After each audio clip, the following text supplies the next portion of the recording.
In the cold and unforgiving winter of 1601, deep within the Carpathian Mountains of Romania, the sky lay heavy with dark clouds, casting an oppressive shadow over the land below. The Eastern Orthodox Church had sent a priest, Father Ilarion, on a solemn mission to deliver the last rites to a devout member of the congregation who lay dying in a remote village high in the mountains.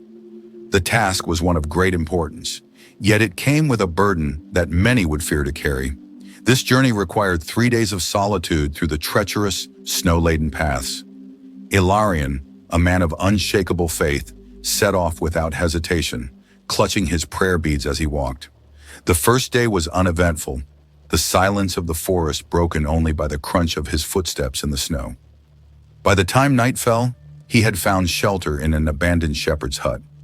He gathered firewood and lit a small flame, whispering prayers to ease the darkness around him. The wind howled through the cracks of the wooden walls, and the cold air bit at his skin. Exhausted from the day's travel, Ilarion lay down on the rough floor, closing his eyes as he prayed for protection. But sleep did not bring him the rest he sought. Instead, he was thrust into a vivid nightmare. In his dream, he stood in the center of a small, crumbling house. The walls were damp, the air thick with the stench of decay. As he turned to leave, he noticed a figure in the corner. A girl no older than 10 stood staring at him. Her hair was dark and matted, hanging like wet strings over her face. But it was her eyes that struck him, black as the abyss, devoid of life. Her nails were long, almost claw-like, caked with something dark and dried. She smiled, revealing teeth sharp as broken glass, and lunged at him with a guttural hiss. Ilarion tried to scream, but his voice failed him. The girl's grip was like iron, her fingers digging into his flesh.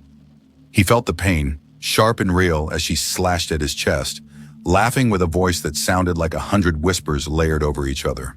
Ilarion jolted awake, gasping for air. His hands clutched his chest, half expecting to find it torn open. But he was unharmed, sitting in the dim glow of the dying fire. He could still feel the cold grip of the girl's hand, the echo of her laughter ringing in his ears. Shaken but determined, he whispered prayers until the first light of dawn crept through the cracks of the hut. He knew he had no choice but to continue. The second day of the journey felt heavier. The forest seemed darker, the trees taller and more menacing. Ilarion's mind replayed the dream, each detail vivid and haunting. He clutched his crucifix, seeking comfort in the symbol of his faith. As the sun dipped below the horizon, he found himself a place to rest, a rocky alcove shielded from the wind. He ate a small piece of bread, the only food he had brought, and settled down for another restless night. Just as he began to drift into sleep, he heard it, the low, mournful howl of a wolf. It echoed through the forest, a chilling sound that made his blood run cold. He knew wolves roamed these mountains, but this one sounded close, far too close for comfort. He sat up, straining his ears, but the sound was gone. The silence that followed was even worse. It was as if the whole forest held its breath. When sleep finally took him, it brought no peace. This time, he was back in his parish, standing before the statue of Christ. He knelt to pray, seeking solace. But as he raised his eyes, he noticed something wrong. A dark, red liquid began to seep from the statue's eyes. Blood. It trickled down the stone face, dripping onto the floor in thick, heavy drops. Ilarion stumbled back, horrified. Before he could react, the statue's face began to shift and change, morphing into the same demonic girl from his previous nightmare. She lunged at him once more, her hands outstretched, nails gleaming like daggers in the dim light of the church. He felt her grip tighten around his throat, squeezing the breath out of him. He awoke with a scream, his heart pounding so hard he thought it might burst from his chest. The forest was silent, the night dark and suffocating. He clutched his crucifix so tightly it left an imprint in his palm. Ilarion felt the first flicker of doubt. Was his mind betraying him? Or was something truly evil following him through these woods? By the third day, Ilarion was exhausted, both physically and spiritually. The air felt heavier, colder. The silence of the forest pressed down on him like a shroud, and he couldn't shake the feeling that he was being watched. He pushed forward, repeating prayers under his breath. As he made his way through a narrow pass, he stumbled upon something that made his heart stop. It was a statue, unlike any he had seen before. A grotesque figure of a man, carved out of weathered stone, stood in the middle of the path. The man's face was contorted in a scream, his mouth wide open, with two small horns protruding from his forehead. His lower abdomen was split open, with what looked like stone intestines spilling out. The sight was so disturbing that Ilarion felt bile rise in his throat. He forced himself to look away, crossing himself as he muttered a prayer. Just as he turned to continue, a shadow fell over him. Something leapt from the trees above, slamming into his back with the force of a hammer. Ilarion hit the ground hard. The wind knocked out of him. He rolled onto his back, struggling to breathe, and came face to face with a creature unlike anything he had ever seen. Its eyes were black pits, its mouth filled with sharp, jagged teeth. The stench of rot filled his nose as it snarled, pinning him down with inhuman strength. Ilarion fought desperately, but he was no match for the creature. He felt its claws dig into his flesh, the cold bite of pain shooting through him. Just as he was about to lose consciousness, a flash of red caught his eye. A man, bearded and wild-eyed, pulled the creature off him with a strength that seemed impossible. The last thing Ilarion saw before everything went dark was the man's red beard, drenched in blood. Father Ilarion awoke to the sound of crackling fire. He felt a sharp pain in his ribs and winced as he tried to move. The air was filled with the smell of herbs and smoke. He realized he was lying on a bed of straw inside a small, dimly lit cave.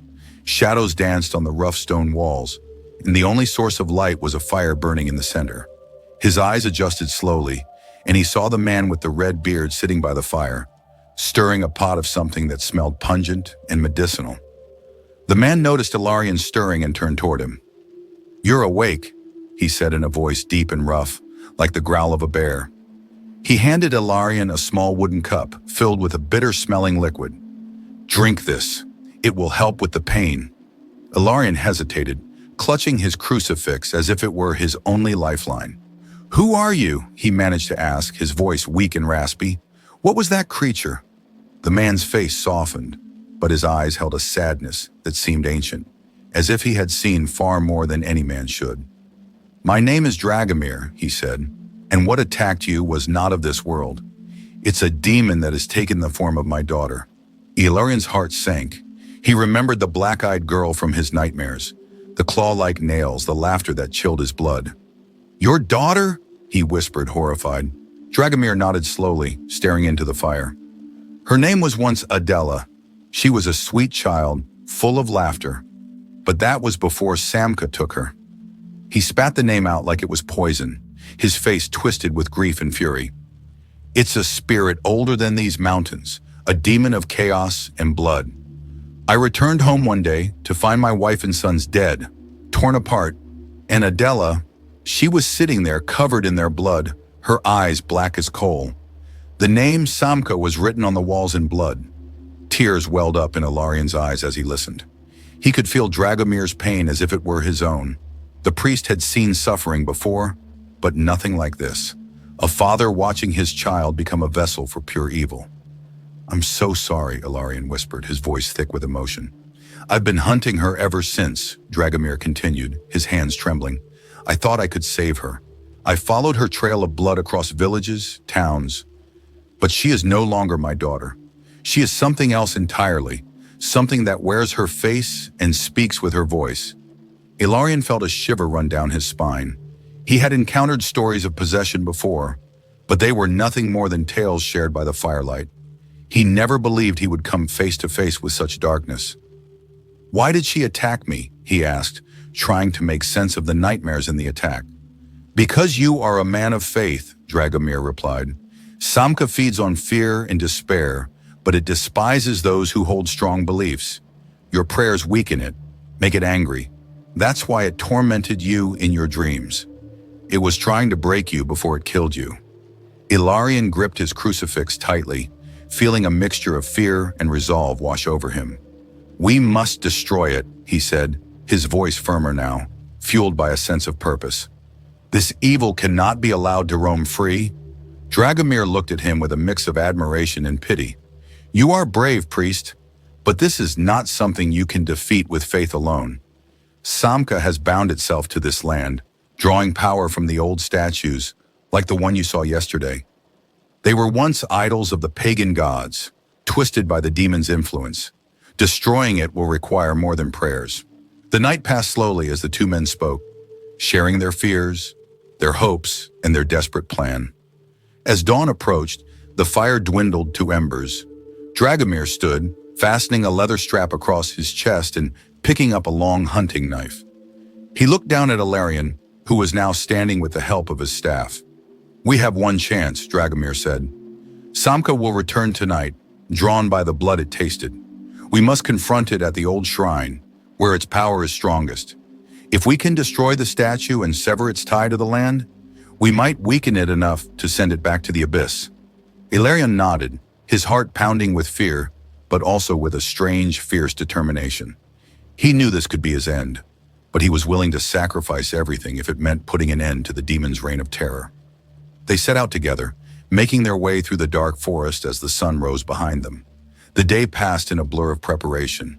Dragomir gathered herbs, drawing strange symbols in the snow, while Ilarion prayed, his voice steady and clear. He felt the strength of his faith returning, like a shield against the darkness that lay ahead. As night fell, they reached the shrine. It was a circle of ancient stones, half buried in the snow, with the grotesque statue at its center. The air felt thick, as if the very forest held its breath in anticipation. Ilarion clutched his crucifix, whispering prayers under his breath. Dragomir stood beside him, his knife gleaming in the moonlight. A sudden chill swept through the clearing, and Ilarion knew it was here.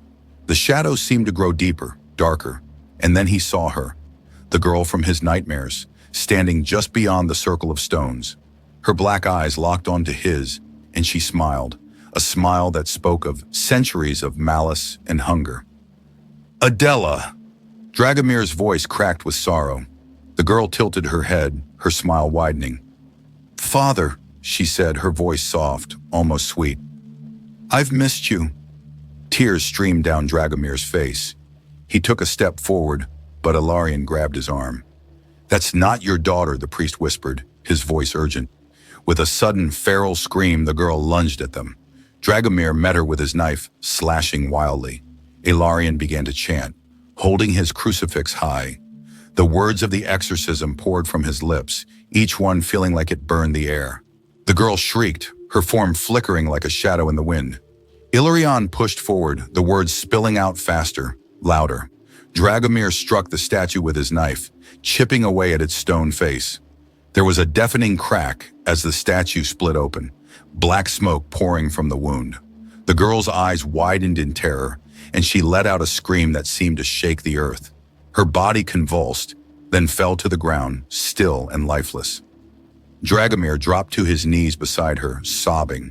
Ilarion knelt as well, exhausted but alive. The demon was gone, the forest silent once more. Dragomir looked up at the priest, his face a mask of grief. "Thank you," he whispered. "She's free now." Ilarion nodded, placing a hand on the man's shoulder. Together, they buried the girl beneath the ancient stones, saying a final prayer as the first light of dawn touched the sky. As they made their way back down the mountain, Ilarion knew he would never forget this night. He had faced true evil and survived, but it had left a mark on his soul, a scar that would never fade. The story ends with Ilarion walking away, his heart heavy, but his faith unbroken. A reminder that some battles leave us changed forever, even when we win.